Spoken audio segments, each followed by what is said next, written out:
Part 2. Kasus korupsi di zaman Kerajaan Spanyol. Skandal keuangan pada masa Bourbon awal abad ke-18. Dinasti Bourbon naik ke tahta Spanyol pada tahun 1700 dengan Raja Philip V, cucu Raja Louis XIV dari Prancis.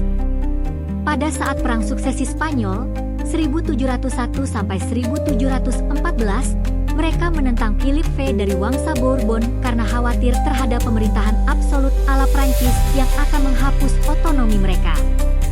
Wangsa ini menggantikan dinasti Habsburg setelah wafatnya Raja Charles II tanpa keturunan.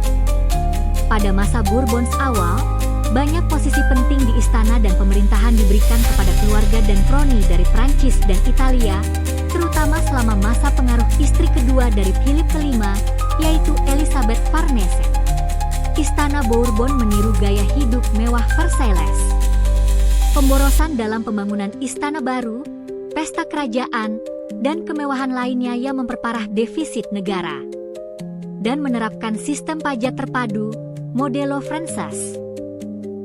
Menyeragamkan pajak dan menghapus kekhususan pajak daerah. Pajak yang tinggi dipakai untuk membayar utang perang dan pemborosan istana. Hal ini sangat membebani rakyat, terutama petani dan pedagang di wilayah timur laut Spanyol. Melalui Dekret Nueva Planta 1707-1716, Philip V menghapus sistem hukum dan pemerintahan lokal di Aragon, Valencia, dan Catalonia. Ini dilihat sebagai pembalasan terhadap dukungan mereka kepada Habsburg selama Perang Suksesi.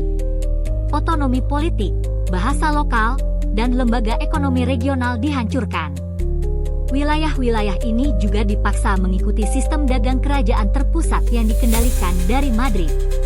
Dan saat kasus skema Law 1719-1720, meskipun skema ini terjadi di Prancis, Spanyol juga ikut terdampak secara tidak langsung karena keterlibatan para investor Bourbon dalam proyek spekulatif. Banyak bangsawan dan pejabat istana Spanyol kehilangan uang, yang kemudian menimbulkan tekanan terhadap sistem keuangan kerajaan.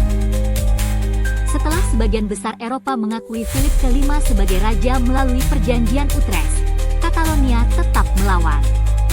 Barcelona dikepung oleh pasukan Bourbon selama lebih dari 1 tahun, salah satu simbol perlawanan terpenting. Aragon dan Catalonia mengadakan perlawanan kecil dengan mensabotase pajak dan menolak simbol-simbol Bourbon. Bahasa, hukum, dan kebudayaan lokal tetap dilestarikan diam-diam meskipun ditekan oleh Istana Bourbon.